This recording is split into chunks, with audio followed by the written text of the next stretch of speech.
같이 읽겠습니다. 시작. 다시 요단강 저편 요한이 처음으로 세례 베풀던 곳에 가사 거기 거하시니 많은 사람이 왔다가 말하되 요한은 아무 표적도 행하지 아니하였으나 요한이 이 사람을 가리켜 말한 것은 다 참이라 하더라. 그리하여 예수를 믿으니라. 어떤 병자가 있으니 이는 마리아와 그 자매 마르다의 마을 베다니에 사는 나사로라. 향유를 주께 붓고 머리털로 주의 발을 닦던 자요, 병든 나사로는 그의 오라비더라. 이에 그 노예들이 예수께 사람을 보내어 이르되 주여 보시옵소서, 사랑하시는 자가 병들었나이다 하니 예수께서 들으시고 이르시되 이 병은 죽을 병이 아니라 하나님의 영광을 위함이요 하나님의 아들이 이로 말미암아 영광을 받게 하려 함이라 하시더라. 아멘. 오늘 우리가 10장 후반부 마지막 부분을 보고 있는데요, 10장 후반부는 예수님이 계시는 장소가 달라졌습니다. 40절에 거기 거하시니 라는 말까지 있는 것을 보면 거한다는 것은 좀 장기간의 체류를 의미하거든요. 그러니까 조금 더 오래 한참 동안 계셨다는 것을 의미합니다. 거칠게 핍박하던 공격자로 가득하던 예루살렘에서 세례 요한이 처음으로 세례를 베풀었던 그 장소, 그 요단강 근처로 옮긴 것이죠. 근데 장소만 옮긴 것이 아니라, 달라진 것이 아니라 분위기도 극명하게 달라졌습니다. 자, 확인해 볼까요? 10장 40절에서 42절입니다. 시작. 다시 요단강 저편 요한이 처음으로 세례 베풀던 곳에 가사 거기 거하시니 많은 사람이 왔다가 말하되 요한은 아무 표적도 행하지 아니하였으나 요한이 이 사람을 가리켜 말한 것은 다 참이라 하더라. 그리하여 거기서 많은 사람이 예수를 믿으니라. 아멘. 이곳에서는 많은 사람이 예수님을 믿었다 그럽니다. 불신의 도시와 믿음의 시골, 뭔가 극명한 대조, 좀 재미있는 대조가 보이지 않습니까? 불신의 도시보다 믿음의 시골이 더 나아 보입니다. 실제로 믿음의 도시가 있고 불신의 도시가 있습니다. 믿음의 교회가 있고 또 불신의 교회가 있습니다. 어디나 살기와 위협이 가득한 곳, 그런 도시, 그런 교회, 그런 가정도 있고, 조용하고 아늑하고 수용하고 받아들이고 넉넉한 그런 교회, 그런 가정, 그런 인생이 있다는 거죠. 주님은 지금 그곳으로 옮겨오셨습니다. 주님을 받아들이는 곳, 주님을 인정하는 곳, 그곳을 찾아오셔서 사람들로부터 용납을 받고 환영을 받고 대접을 받고 있는 것이죠. 예루살렘이라는 이 말의 뜻은 평화의 도시라는 뜻입니다. 평화의 터전. 근데 이제 베다니로 옮겨갈 것인데 11장으로 넘어가면 베다니는 아나냐의 집, 그래서 고통과 고생하는 자들의 집이 이런 뜻입니다. 가난하고 고통받는 자들의 집, 고통의 집, 이런 뜻을 가지고 있는 것이죠. 그러니까 평화의 터전이라고 불리는 곳에서는 평화의 왕에 대해서 거칠게 핍박하고 공격했었는데, 오히려 가난과 고통의 집에서는 따지지도 않고 저항하지도 않고 그 평화의 왕을 받아들이고 있는 모습. 교만하게 턱을 들고 있던 유대인들과는 달리 겸손하고 낮은 마음으로 그 주님을 환대하고 있는 이 믿음의 시골을 우리가 함께 보고 있는 것입니다. 그래서 이곳은 결과적으로 예루살렘과 이 믿음의 시골의 극명한 차이의 핵심은 뭔가 하면 주님이 계시기 어려운 곳, 그건 예루살렘이었죠. 그래서 쫓겨날 수밖에 없는, 돌로 쳐 죽이려고 하니까. 그런데 이 믿음의 시골은 주님이 계실 만한 곳이 되었다 하는 것입니다. 주님이 계실 만한 곳이다. 말씀을 준비하면서 이 말이 참 마음에 와닿았습니다. 주님이 계실 만한 가정, 주님이 계실 만한 교회, 주님이 계실 만한 나의 마음. 우리가 그랬으면 좋겠습니다. 주님이 계실 만한 곳, 거칠고 핍박하고 공격하는 마음의 상태로 가득한 내 인생, 내 가정, 우리 교회가 아니라 용납하고 받아들이고 넉넉한 부드러운 내 가정, 우리 교회, 우리 인생이 된다면 정말 좋겠습니다. 그 한적한 곳에 많은 사람들이 예수님을 찾아왔다고 그랬죠. 우리가 읽은 대로 예루살렘에서처럼 날카로운 공격자들이 모인 것이 아니라 부드럽고 온화한 미소로 예수님을 환대하기 위하여 나와왔습니다. 이 중에 41절이 참 눈에 보기에 좋습니다. 요한이 이 사람을 가리켜 말한 것은 다 참이더라. 여기서도 유대인들과 매우 극명한 대조를 보이는 표현을 말하고 있는 것이죠. 요한이 아무런 표적을 행하지 않았는데 이들은 표적을 보고 믿은 것이 아니라 표적이 없었음에도 요한의 말을 믿어 예수를 메시아로 받아들였다, 이런 뜻이 되는 것입니다. 신자라도 어떤 현상을 기대합니다. 기도 응답, 소원 성취, 문제 해결, 어떤 현상, 신비하고 영험하고 뜨겁고 열정적이고 괜찮아 보이는 그런 현상을 볼 때 우리는 이곳에도 은혜가 있는가, 이런 생각이 들고는 합니다. 실제로 제가 정말 한국에서 정말 대형 교회라고 하는 서울의 어떤 큰 교회를 가봤는데 정말 큰 교회입니다. 이렇게 말할 수밖에 없는, 웅장하고 음악도 정말 말할 수 없을 정도로 이 마음을 따뜻하게 만드는, 공간이 주는 또는 음향이 주는 그것 때문에 자연스럽게 은혜가 되는 것 같아. 근데 거기서는 정말 이 신앙이 막 생겨날 것 같더라는 말이죠. 근데 말이죠, 지금 이 사람들은, 이 믿음의 시골에 있는 사람들은 그런 거 하나 없는데, 기적도 없고 이적도 없고 아무것도 없는데 그저 거칠게 쏟아내는 세례 요한의 예수 그리스도에 대한 선포, 보라 세상 죄를 지고 가는 하나님의 어린 양이시도다, 회개하라 천국이 가까웠느니라 라고 하는 이 투박한 선포에 저들은 예수님을 그냥 믿었다 하는 것입니다.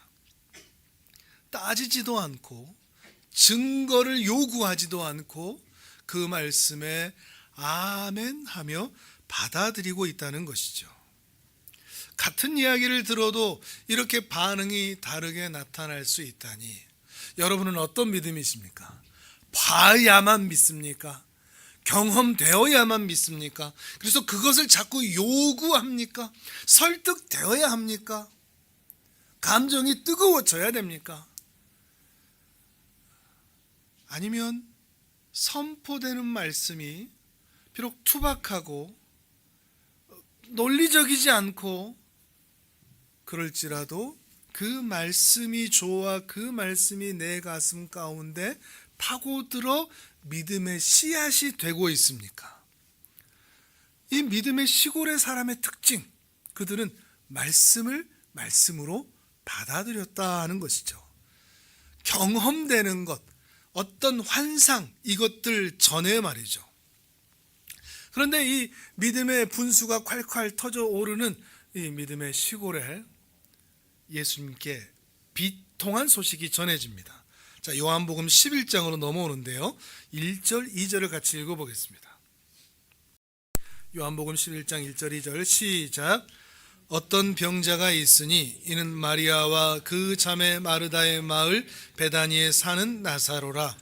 이 마리아는 향유를 주께 붓고 머리털로 주의 발을 닦던 자요, 병든 나사로는 그의 오라버니더라.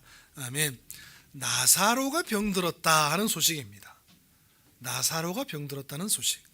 그런데 여기에서도 우리가 좀 살펴볼 게 있는데, 이 나사로를 소개할 때 마리아의 오빠 나사로더라 라고 말하는 것과 이 나사로는 마리아의 오빠더라 라고 하는 이 소개를 보면 누가 더 중심이 된다는 이야기죠?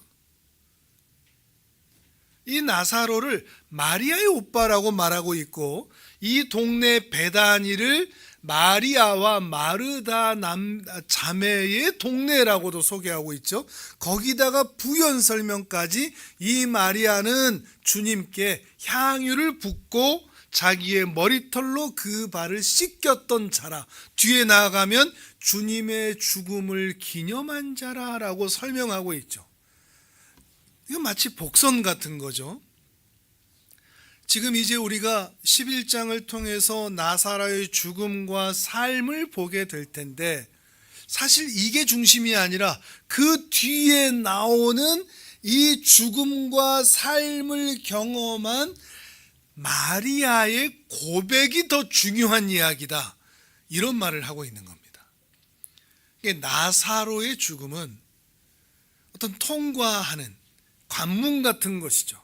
그 뒤를 바라보게 하는 것이죠. 그래서 우리에게 궁금증을 유발하는, 나사로의 사건 이후에 더 중요한 이야기가 있다는 것인가 하는 겁니다. 실제로 나사로는 그 자신이 죽음과 다시 삶을 경험했음에도 불구하고 적어도 이 성경에서는 아무런 신앙적 고백이 전혀 없습니다. 기적을 체험한 자로만 남습니다. 근데 그 고백이 누구에게서 나오느냐? 마리아에게서 나옵니다. 오빠가 죽었다가 다시 살아난 것에 대한 신앙적 고백이 바로 이 마리아에게서 드러나고 있다는 거죠. 그러니까 신앙이라는 것은 경험했다 보다 그 경험한 신앙이 나의 마음과 심령과 인생을 통과하여 나와서 어떻게 주님과 사람들에게 증거되고 증명되고 나타내고 증언이 되느냐, 이것이 더 중요하다는 것을 우리는 또 마리아를 통해서 볼 수가 있는 것입니다. 마리아는 그런 신앙인이다. 체험만이 아니라 고백이 있는, 간증이 있는, 주님에 대한 사랑의 고백을 묵혀두지 않는, 드러내는 그런 신앙인이라고 말하고 있는 것입니다. 근데 이 마리아와 마르다는 지금 예수님과 다른 곳에 위치하고 있는 것 같습니다. 마리아와 마르다와 나사로는 베단이라는 곳에 있고, 예수님은 우리가 함께 처음 보았던 세례 요한이 세례를 베풀던 그 요단 강가, 그곳, 사실 다 멀지는 않습니다. 예루살렘에서 이 베다니도 이 요단 강가도 그다지 멀지는 않지만 서로 다른 곳에 있는 것이죠. 그러면서 이 나사로가 지금 질병에 걸렸다고, 뒤에 나오는 죽음과 연결된 걸 본다면 큰 질병에 걸렸다고 예수님께 구조 요청을 하고 있습니다. 자, 3절입니다. 3절을 읽습니다. 시작. 이에 그 누이들이 예수께 사람을 보내어 이르되 주여 보시옵소서, 사랑하시는 자가 병들었나이다 하니. 아멘. 이 자매들은 예수님이 어디 계신지를 알고 있습니다. 그러니까 소식을 전달할 수 있겠죠.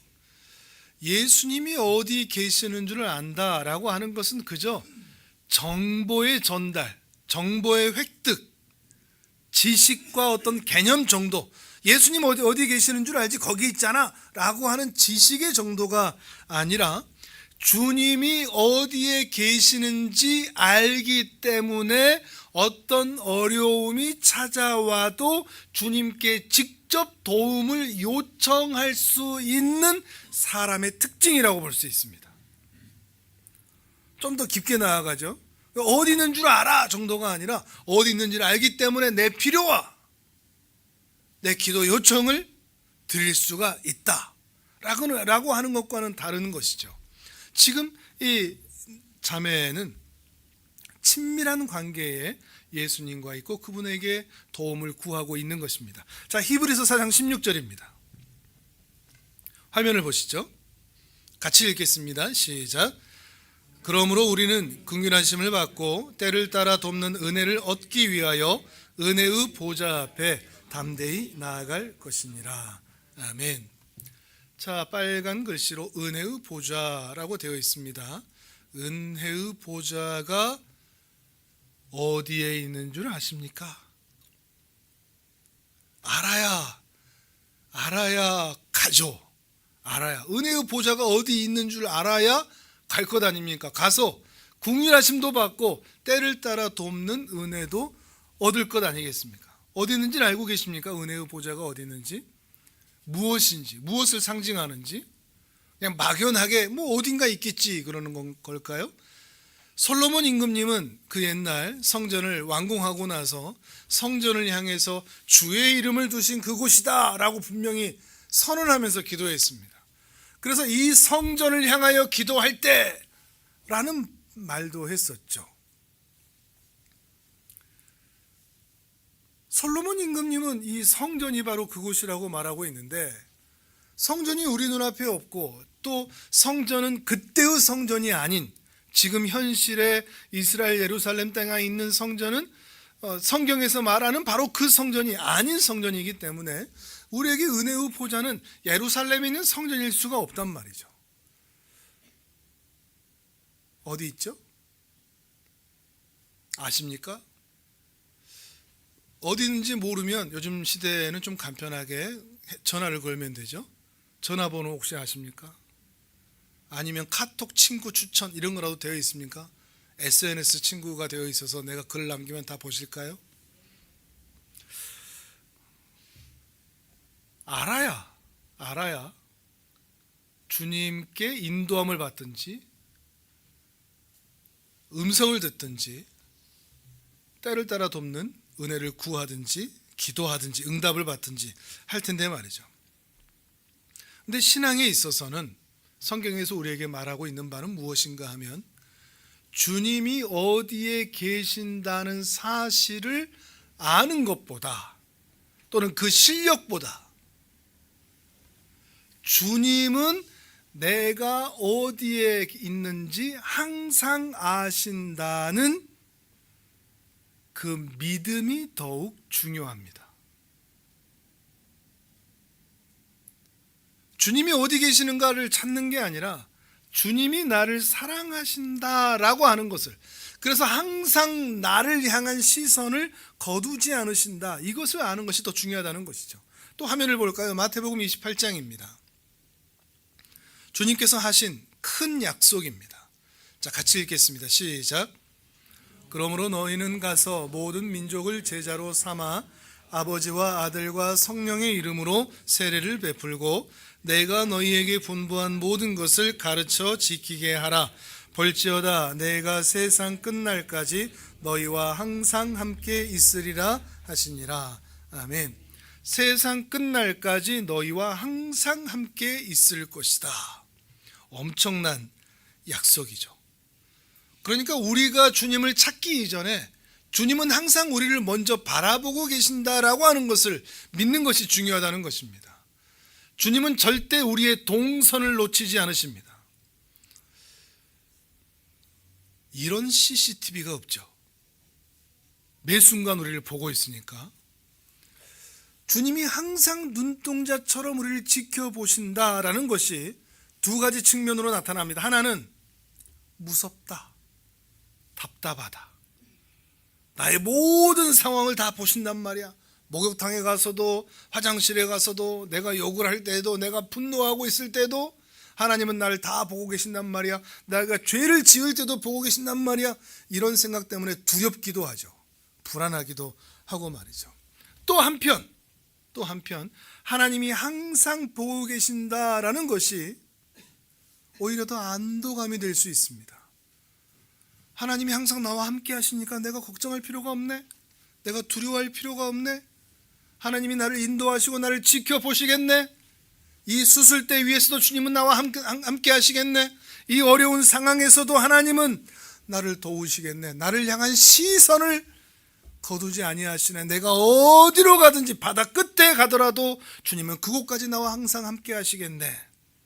이 두 가지 마음을 같이 가질 수가 있는 것이죠. 이 자매는 주님이 자기를 이렇게 사랑하신다는 것도 알고 있었지만 이 자매도 주님을 사랑하여 주님이 어디에 계시는 것도 알고 있었다는 거죠. 사실 더 높은 신앙의 경지죠. 그렇지 않습니까? 주님이 나를 사랑하신다. 그걸로 끝. 그러면 이건 짝사랑이 됩니다. 주님만 나를 사랑하는 거죠. 그런데 주님이 나를 사랑하신다는 것을 암과 동시에 나도 주님을 향한 시선을 거두지 않고 있다. 이건 쌍방향이죠. 이 자매는 그렇게 사랑하는 것입니다. 우리도 그렇게 사랑했으면 좋겠습니다.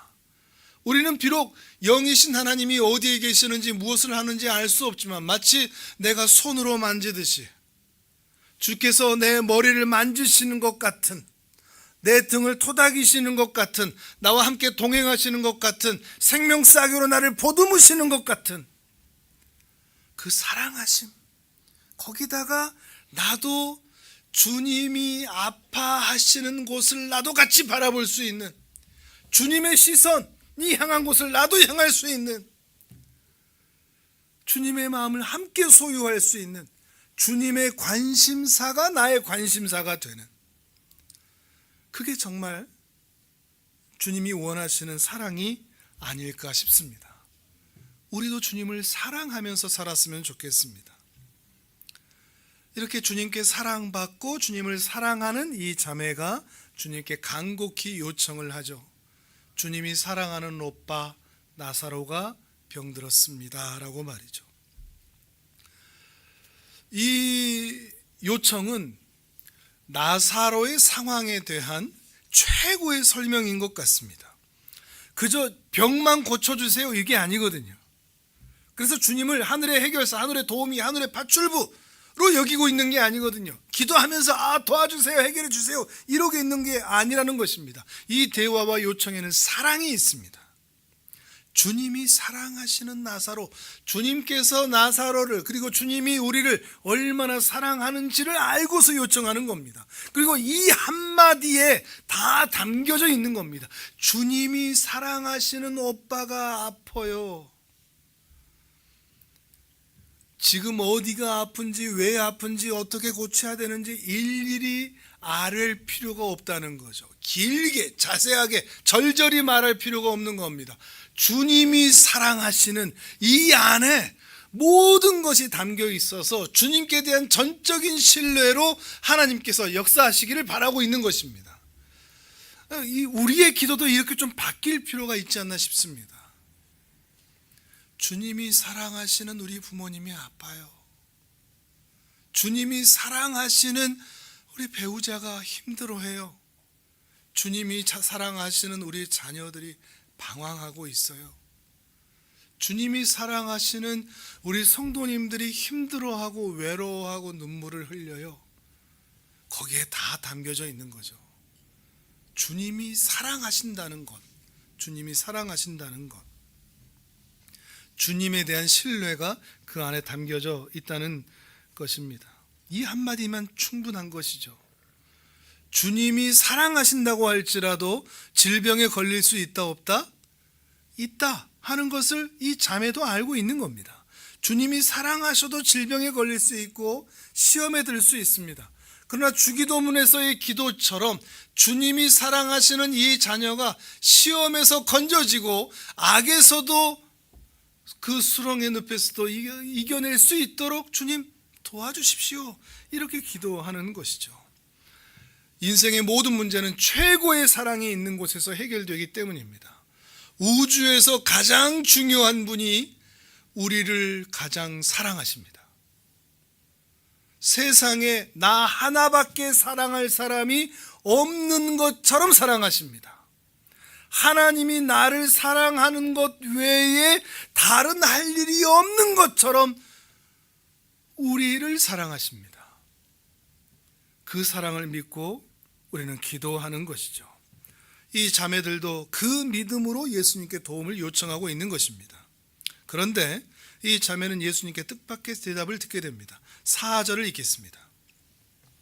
11장 4절 시작.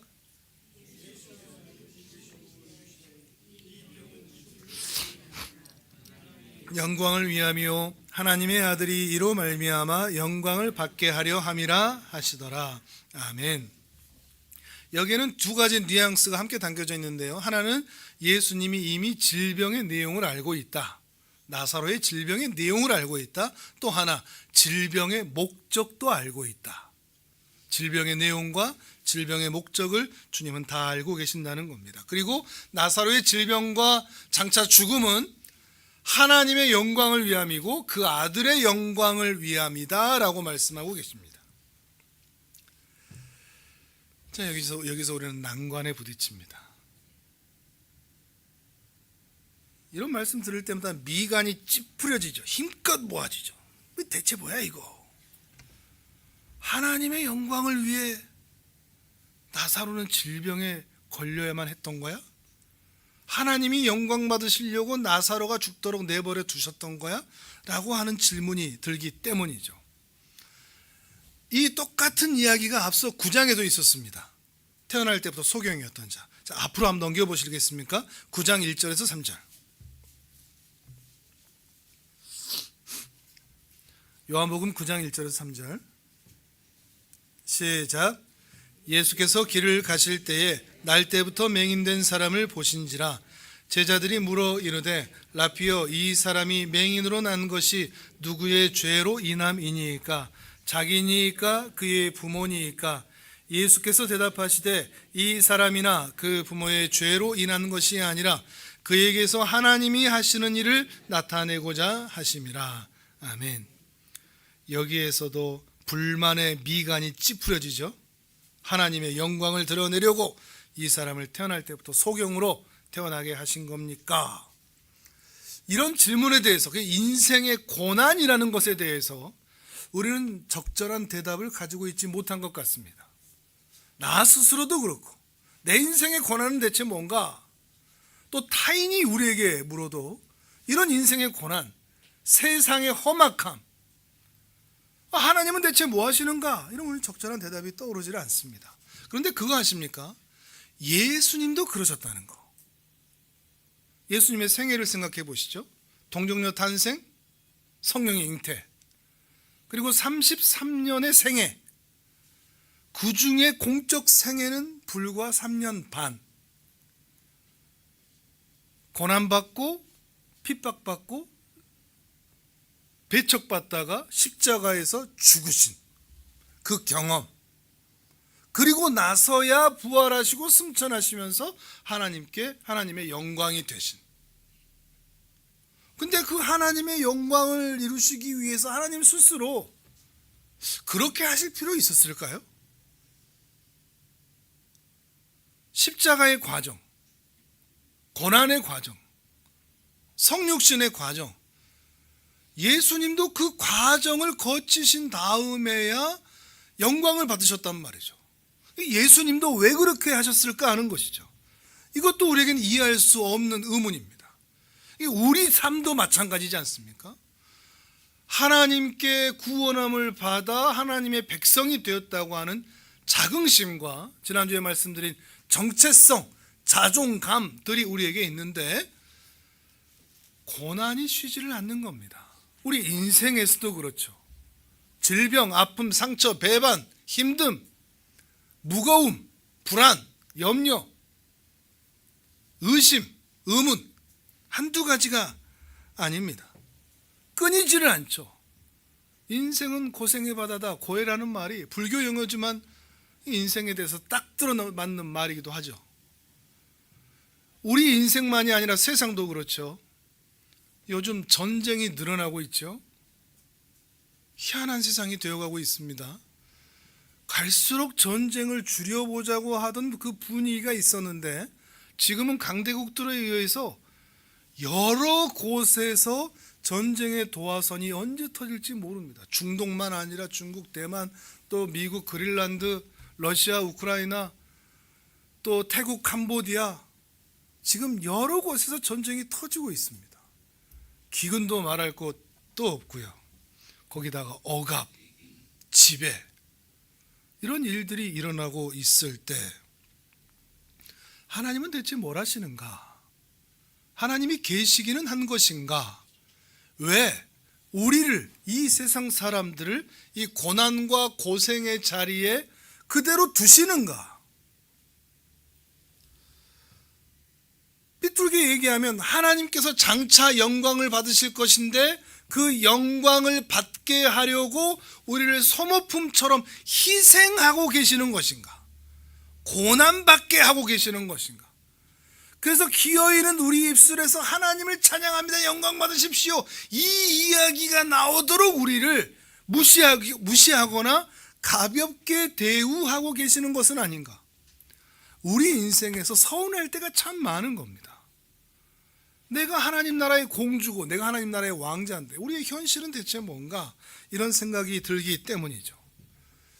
거기다가 기독교가 참 강요하는 것 같습니다. 이렇게 고생하는 중에 우리 입에서 어떤 말이 나오기를 주님께서는 기대하시죠? 믿습니다 라는 말이 나오기를 바라십니다. 그 가운데서도 순종하라고 합니다. 이러다 우리 성모님들 다 불신자가 될 것 같은데, 그러면 이러한 의문 가운데서 우리는 어떻게 이 세상을 다시 해석해야 옳을까요? 제가 지금까지 말씀드린 내용들에는 내 인생의 고난과 세상의 억압, 이것이 하나님의 뜻인가? 라고 하는 전제에는 심각한 오류가 있습니다. 어떤 오류가 있죠? 어떤 오류를 다시 잡아야 되죠? 어떤 전제가 있어야 이런, 제가 방금 말씀드렸던 그런 오해와 착각을 하지 않게 될까요? 하나님은 어떤 분이신가입니다. 하나님은 선하십니다. 이게 전제가 되어야 됩니다. 하나님은 선한 분이시기 때문에 하나님의 영광과 즐거움과 만족을 위하여 우리를 희생시키거나 우리를 불행하게 하여 하나님이 만족하는 그런 분이 결코 아니기 때문입니다.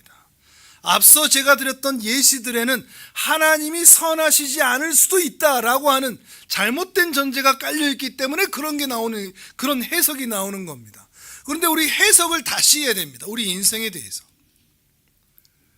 내가 만나는 고난과 세상의 억압과 지배 가운데서도 우리가 이 세상을, 인생을 다시 해석해야 할 전제는 무엇인가 하면 하나님은 선하시다입니다. 말씀만 아는 게 아니라 선하신 하나님에 대해서, 하나님 선하시다 찬양도 있죠. 찬양만 부르는 것이 아니라 그것이 내 인생의 기준이 되어, 삶의 원리가 되어 인생을 해석하는 기준이 되어야 한다는 것입니다. 그래야 내가 만나는 인생의 고난과 고생을 다시 해석할 수가 있습니다.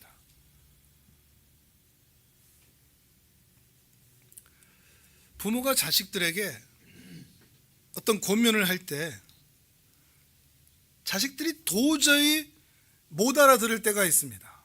인생의 식견과 경험이 부족해서 네가 아직 동의하지 못하지만 네가 원하지 않더라도 이렇게 해야 해. 언젠가는 네가 알게 될 거야. 왜 그렇게 해야 되는데요? 이제 거부하고 반항할 때가 있죠. 마찬가지로 창조주의 실력과 능력으로, 창조주의 수준과 지혜로 더 선한 결과를 우리 각 사람에게 부여하기 위해서 강권함으로 우리 인생에 간섭하실 때가 있습니다. 그래서 사람의 수준으로는 결코 얻을 수 없는 것을 우리가 얻게 하심으로써 사람이 언젠가 하나님의 그 선하심과, 자녀가 부모의 뜻을 알아가듯 하나님의 선하심과 실력과 수준과 지혜를 알게 되면서 무릎을 치면서 담복하면서 감사하면서, 아, 그래서 그랬군요. 그 고통과 그 고생과 그 억울함과 그 아파했던 그 일들을 지나오면서, 그래서 그 가운데서 그 상황을 그대로 두셨고 우리를 그렇게 인도해 오셨던 것이군요. 탐복하게 될 때가 오더라는 것입니다. 그것이 하나님께 영광을 돌린다라는 말의 뜻입니다. 존재의 아름다움을 있는 그대로 드디어 인식하게 되는 것. 하나님의 하나님 되심이 그저 내 일상, 내 수준에서 이해만 되던 것에서 하나님 얼마나 선하신지, 얼마나 아름다우신지, 얼마나 지혜로운 분이신지, 얼마나 긍휼이 넘치시고 자비로우시며 노하기를 더디하시는 여호와라 여호와라, 그러한 분이신지를 깨닫고 찬송할 때가 되는 것, 그게 하나님께 영광을 돌린다는 것입니다. 그러니 하나님을 오해하여 인생을 잘못되게, 삐뚤어지게 해석하지 않았으면 좋겠습니다.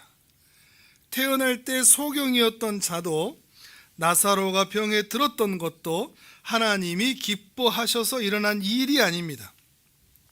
말씀드렸듯이 하나님은 사람을 희생시키는 방법으로, 사람을 고생시키고 불행하게 만드는 방법으로 당신의 만족을 이루시는 분이 결코 아니기 때문입니다. 항상 세상의 모든 일들은, 하나님의 뜻과 계획들은 하나님의 선하심과 자비하심에서 출발합니다.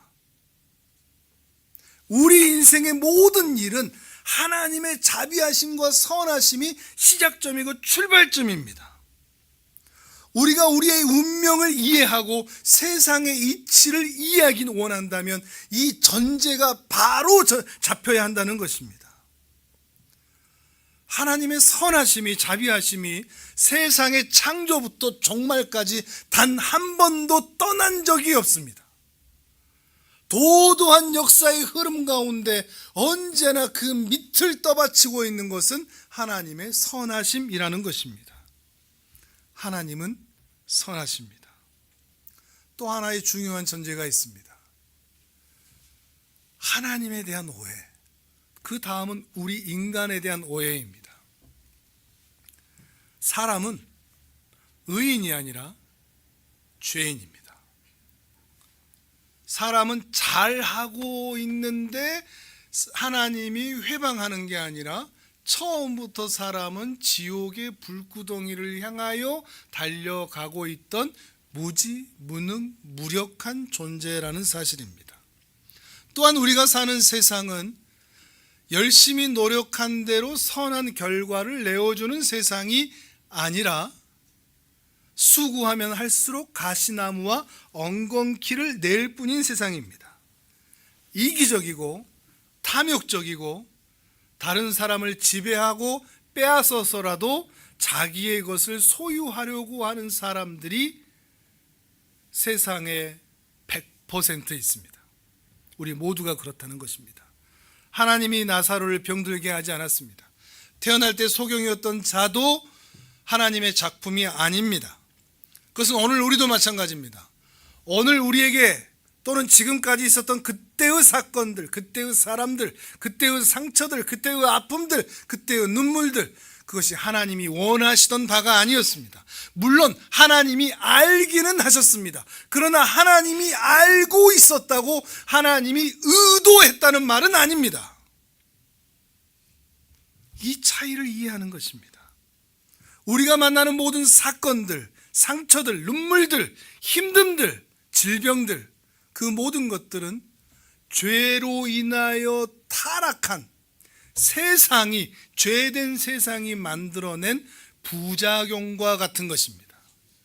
아담 역시도, 하와 역시도 그들이 죄를 범하여 사망에 붙잡힌 바 되고 고통과 비참함에 살아갈 수밖에 없었던 것처럼 우리도 마찬가지로 죄를 지은 인간이라면 누구나 경험할 수밖에 없는 그 비극, 그 죄의 형벌, 그것이 지금 우리가 사는 세상이요 내 모습이라는 것입니다. 그런데 우리가 죄인인데, 하나님을 전혀 알지 못하는데, 불나방처럼 죽을지도 모르고 불구덩을 향하여 달려드는데 하나님이 세상을 이처럼 사랑하사 독생자를 주셨으니 이는 누구든지 멸망하지 않고 영생을 주기 위하여 하나님께서는 자기 아들을 아끼지 아니하셨고 그 아들께서는 자기 생명을 아끼지 않으셔서 십자가에서 모든 죄악들을 해결해 주셨던 것입니다.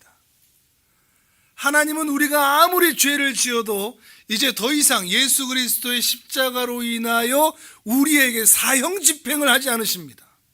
너는 지옥, 너는 죽어, 이런 사형 집행을 하지 않으십니다. 이 사형 집행은 오직 그 아들에게만 하셨습니다. 그 아들이 사형 집행을 당하여 죽었기 때문에 오늘 우리에게는 예수 그리스도의 생명이 우리에게 전가되어 그의 의로움이 우리에게 전가되어 새로운 인생을 드디어 살게 된 겁니다. 예수로 인하여, 예수 그리스도의 십자가가 기점이 되어서 말이죠. 그런데 아무리 이 십자가의 사랑을 하나님이 이 땅에 오셔서 선포하시고 보여주시고 체험하시고 체득하시면서 선포해도 사람들이 못 알아들으니까 각자의 인생에서 고통과 고생과 고난을 통하여 우리가 사랑하는 세상이 얼마나 각박하며 매정한 곳인지, 우리의 존재라는 것이 얼마나 죄에 가까운 것인지, 얼마나 무지하고 무능한지 이것을 깨닫도록 고생과 고난을 만나게 하신 것입니다. 그러다가 고생에서 건져지고 고난에서 건져지고 질병에서 건져질 때마다 그 건져지는 경험이 십자가의 구원과 겹쳐지게 하셔서 겹치도록 펼치셔서 고난에서 구원되는 그 경험을 통하여 십자가의 사랑의 흔적을 맛보게 하십니다. 현실에서. 그래서 주님의 사랑을 한 발자국 한 발자국 알도록 하시는 것입니다. 그러니 고생이 깊은 사람이, 고난이 깊은 사람이, 죽음의 고통까지 갔던 사람이 하나님의 사랑과 겹쳐지는 상황이 더 많으니 주님의 사랑에 대한 그 절절함이 더 클 수밖에 없었던 것입니다. 나사로의 오빠, 아니죠, 마리아의 오빠, 그 오빠가 죽음까지 갔을 때의 그 아픔, 그것이 얼마나 컸던지, 그 오빠가 살아났을 때 주님에 대한 자기의 그 가슴 절절한 사랑의 고백은 비싼 향유가 아깝지 않았고 눈물로 발을 적시면서도 그 발을 자기의 머리털로 닦지 않을 수 없었던 그 사랑으로 나타날 수밖에 없었다는 것입니다. 이것이 하나님의 영광입니다. 이 사랑이 드러나는 것이죠. 하나님은 우리가 지옥 안 가고 천국 가는 거, 이게 우리를 구원하신 목적이 아닙니다. 우리를 구원하시는 목적은 우리가 살면서 하나님이 얼마나 선하시고 아름다우신 분이신지를 깨닫기를 바라고 주님과 교제하기 위해서 우리를 부르시고 구원하는 것이죠. 재해석의 실력이 우리에게 있기를 바랍니다. 그게 성숙입니다. 여전히 서운하고 여전히 불평이고 여전히 원망이고 여전히 아프고 하는 것이 아니라 그 모든 상황들을 재해석하여 하나님께서 나를 아름답고 순금처럼 만드실 줄을 믿고 이 세상을 믿음으로 살아가는 것이죠. 사도 바울은 이렇게 말했습니다. 로마서 5장 1절입니다. 화면을 보겠습니다. 같이 읽겠습니다. 시작.